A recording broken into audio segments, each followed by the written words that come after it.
Hello everybody, I'm Rudrani and welcome to Zoom Fan Club. It's the show where we call your favorite celebrities and try to bridge the gap, have lots of fun with them. The actor today is absolutely amazing. You know, the kindest human being. He's always followed his own rules and of course, he continues to entertain us with his fantastic movies. I'm talking about the wonderful Sunny Deol. Let's give a round of applause.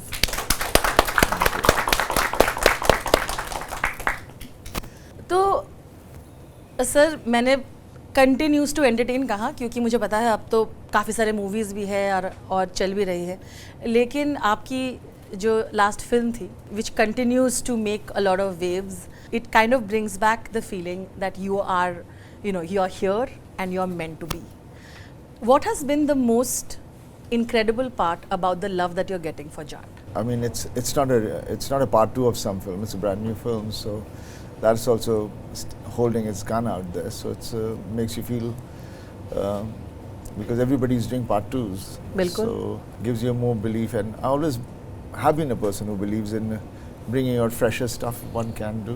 Yeah. And so I'm happy people are loving it and enjoying it. Absolutely, because you said people are doing sequels and prequels and all of that. Yeah, I mean, definitely. When I myself will say that, the certain characters you love, you want to watch them again because they gave you that satisfaction, that thrill. So one should bring those characters out, but डर यही होता है कि कहानी उसके साथ भी उसको जस्टिफाई करे फिर से, बस वो चैलेंज होती है. कितनी बार हम लोग सिर्फ कमर्शियल फॉर्मेट भी छोड़ देते हैं. सही बात है. तो मैंने सुना है घायल 2, घातक 2 और भी बहुत सारे ऐसे ऑफर्स मिले आपको बार बार कि ये करते हैं. सही बात है sir? Yeah, there are lots of them, but unless and until you don't have a, जैसे मैं बार बार बोलता हूँ, सब्जेक्ट सही ना हो तो उसको छूना नहीं चाहिए. आपके करियर से अगर ऐसी फिल्म होगी जो आपको छूना नहीं चाहेंगे, वो कौन सी फिल्म होगी जिसका सीक्वल आपको लगता है नहीं हो गया, वो सीक्वल जो आप नहीं करना चाहिए, आप you like I am done with it, I don't want to do it? I really don't. अभी तो बस एक ही सीक्वल बना है और दूसरा बन रहा है. तो नो प्रॉब्लम, बन सकता है, चांसेस है, होप दे सकते हैं हम लोगों को. Okay, fair enough.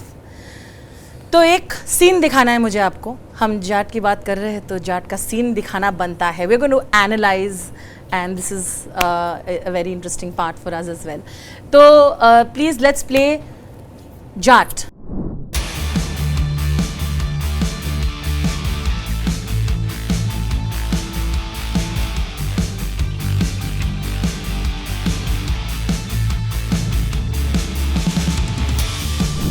सीन तो मुझे पूरा दिखाना था but I have very less time. बहुत सारे डाइसेक्ट करना है तो 40 सेकेंडर्स विल शो, है ना? फेयर.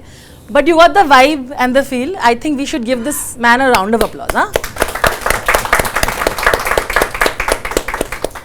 बहुत ही धमाकेदार जो सीन होता है ना, I think this sets the tone of the film.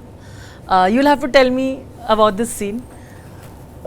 इसके बारे में बस यही कहूँगा कि जब मैंने कहानी सुनी थी तो जिस तरह से डायरेक्टर, बिकॉज उसको इंग्लिश और हिंदी में दोनों में समझाना बड़ा मुश्किल हो रहा था, तो बट ये सीक्वेंस जिस तरह से सॉरी बोल का मुझे समझाता गया, उसी वजह से मैंने ये फिल्म की.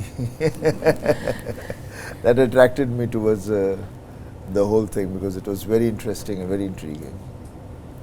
हम तो पहले ही सॉरी बोल देते हैं.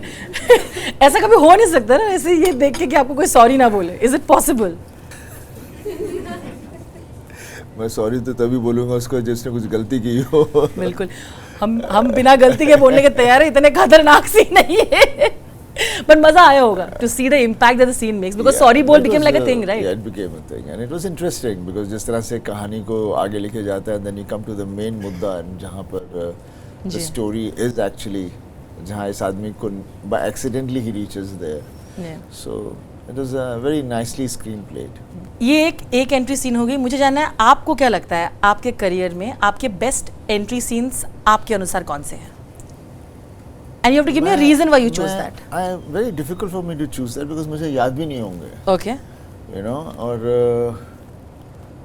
इसलिए मैं उसके किसी के बारे में कुछ कह नहीं पाऊँगा because I've always been a kind of a person, entry क्यों करनी है?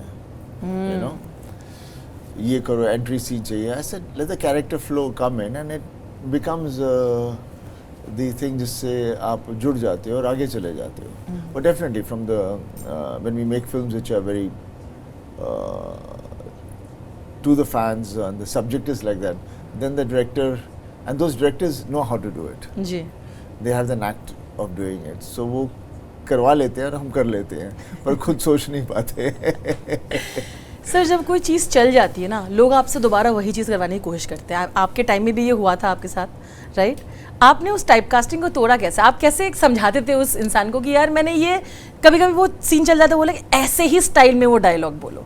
आपके साथ हुआ होगा सर उस समय पे. आप directors, because I know you are very involved. तो इसमें भी था जब उन्होंने कहा 2.5 किलो का हाथ का, इसमें भी एक सीक्वेंस सजेस्ट करना पड़ता. मैं पहले बहुत वो हो गया था, why are we doing this, do we need to do this, why are we doing all this.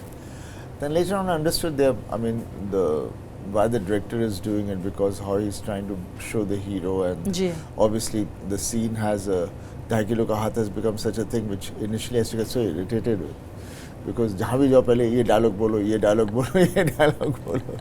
I mean obviously it's a great pride, I mean people are wanting all that, but वो कर करके फिर आदमी थोड़ा सा बोलता है कि क्या यही और भी बहुत कुछ करना है. सिर्फ चिल्लाने के लिए क्यों बोल रहे हो आप मुझे?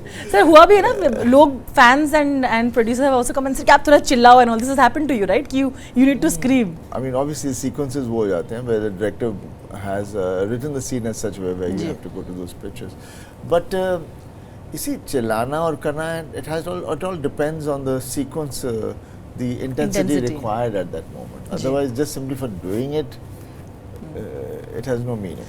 आपके गुस्से की बहुत एक फेमस कहानी है कि डर के सेट में आप गुस्से से आपका पॉकेट फट गया था. हाँ वो that was obviously समझ में नहीं आ रहा था सीक्वेंस इस तरह का था कि why they want me to do it and the way they want me to do it. It was not gelling with me. So obviously they all Yash ji is I've seen him from childhood with my dad and all, so there's that respect and love and जो हम है, तो मैं कैसे समझाऊँ क्या समझाऊँ, तो मेरे कुछ हो नहीं पा रहा था. बट मैंने कह दिया था जो कहना था, और मुझे नहीं पता था मैं गुस्से में फट जाएगा. गुस्से का अंदाज़ा नहीं होता आदमी को, बाद में जाके वो पता चलता है, लेकिन वो हो गया था. पर ये गलत होगा कहना ना कि आप गुस्सैल हो. अब तो बहुत कम मुझे लगता है, बट ये एक पॉपुलर ओपिनियन बन गया था आपके बारे में, है कि नहीं? इस इंसिडेंट के बाद कि थोड़ा डर के रहिए सेट पे सर के साथ. नहीं वो तो डर बात तब होती है अगर कोई मैं तो हमेशा कहता हूँ डर तब होता है जब कोई गलती करे, अथवा डरने की क्या ज़रूरत है. Why be scared for what? Well said.